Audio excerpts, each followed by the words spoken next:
Bengaluru KPCC ಕಚೇರಿಯಿಂದ 35ನೇ ವರ್ಷದ ರಾಜೀವ್ ಗಾಂಧಿ ಜ್ಯೋತಿ ಯಾತ್ರೆಗೆ ಇಂದು ಭರ್ಜರಿ ಚಾಲನೆ ದೊರೆಯಿತು.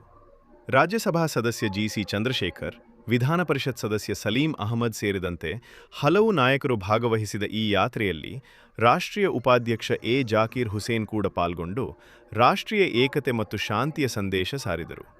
ಮಾಜಿ ಪ್ರಧಾನಿ ದಿವಂಗತ ರಾಜೀವ್ ಗಾಂಧಿ ಅವರ ಪುಣ್ಯ ಸ್ಮರಣಾರ್ಥವಾಗಿ ನಡೆಯುವ 35ನೇ ವರ್ಷದ ರಾಜೀವ್ ಗಾಂಧಿ ಜ್ಯೋತಿ ಯಾತ್ರೆಗೆ ಬೆಂಗಳೂರಿನ ಕೆಪಿಸಿಸಿ ಕಚೇರಿಯಲ್ಲಿ ಚಾಲನೆ ನೀಡಲಾಯಿತು.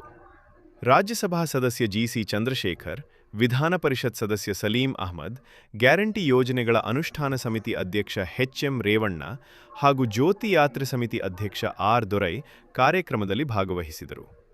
ಕಳೆದ 35 ವರ್ಷಗಳಿಂದ ನಡೆಯುತ್ತಿರುವ ಈ ಪವಿತ್ರ ಯಾತ್ರೆಯಲ್ಲಿ ನಾನು ಸಹ ಕಳೆದ 10 ವರ್ಷಗಳಿಂದ ಭಾಗವಹಿಸುತ್ತಿದ್ದೇನೆ.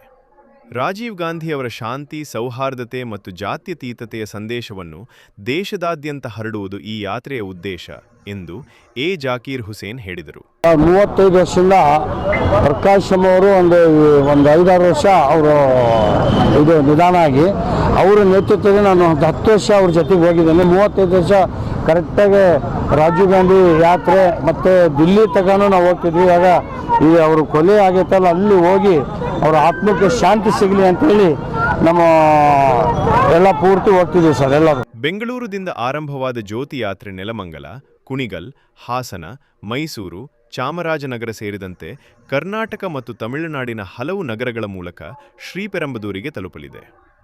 ಮೇ 21ರಂದು ರಾಜೀವ್ ಗಾಂಧಿಯವರ ಪುಣ್ಯತಿಥಿ ಅಂಗವಾಗಿ ಜ್ಯೋತಿಯನ್ನು ಶ್ರೀಪೆರಂಬದೂರಿನ ಸ್ಮಾರಕದಲ್ಲಿ ಇರಿಸಿ ವಿಶ್ವಶಾಂತಿಗಾಗಿ ಪ್ರಾರ್ಥನೆ ಸಲ್ಲಿಸಲಾಗುತ್ತದೆ. ಕಾರ್ಯಕ್ರಮದಲ್ಲಿ ಕಾಂಗ್ರೆಸ್ ಸಮಿತಿ ಪದಾಧಿಕಾರಿಗಳು, ಕಾರ್ಯಕರ್ತರು ಮತ್ತು ಅಭಿಮಾನಿಗಳು ಹೆಚ್ಚಿನ ಸಂಖ್ಯೆಯಲ್ಲಿ ಭಾಗವಹಿಸಿ ಯಾತ್ರೆಗೆ ಶುಭ ಹಾರೈಸಿದರು. ರಾಷ್ಟ್ರೀಯ ಏಕೀಕರಣ, ಕೋಮು ಸೌಹಾರ್ದತೆ ಮತ್ತು ಶಾಂತಿಯ ಸಂದೇಶ ಹೊತ್ತು ಸಾಗುತ್ತಿರುವ ರಾಜೀವ್ ಗಾಂಧಿ ಜ್ಯೋತಿ ಯಾತ್ರೆ ಮತ್ತೊಮ್ಮೆ ಸಾರ್ವಜನಿಕರ ಗಮನ ಸೆಳೆಯುತ್ತಿದೆ. Abhishek, news line Kannada, Bengaluru. ಅವರು ಒಳ್ಳೆ ಸಂಘಟನೆ ಮಾಡಿದ್ದಾರೆ. ಕಾಂಗ್ರೆಸ್ ಏನೈತೆ ಅಂದರೆ ಮೂಲೆಗೆ ಕಾಂಗ್ರೆಸ್ ಅಂತ ತೋರಿಸಿದ್ದಾರೆ. 100 ವರ್ಷ ಅವರು ಬಾಳಿ, 100 ವರ್ಷ ಅವರು ಆಯಸ್ಕೊಳ್ಳಿ, ಅವರು ಇನ್ನೂ ಒಳ್ಳೆ ಕೆಲಸ ಮಾಡುತ್ತಿದ್ದಾರೆ. ಎಲ್ಲ ಮೂಲೆಗೆ ಕಾಂಗ್ರೆಸ್ ಅಂತ ಹೇಳಿ ಬಹುಮತ ಬರಬೇಕಂದ್ರೆ ಅವರು ಭಾಳ ಪಾತ್ರ ಐತೆ. ಅವರು ಪ್ರಮುಖ ಪಾತ್ರ ಇದರಿಂದ 135 MLA ಗೆದ್ದಿದ್ದಾರೆ. ಒಳ್ಳೆ ಅವರು ಇದ್ದಿದ್ದಕ್ಕೆ ಅವರು ನಮಗೆ ಮುಖ್ಯಮಂತ್ರಿ ಅವರು ನೋಡ್ಬೇಕಂತ ನಾನು ಈ ಸಂದರ್ಭ ಹೇಳ್ತೀನಿ.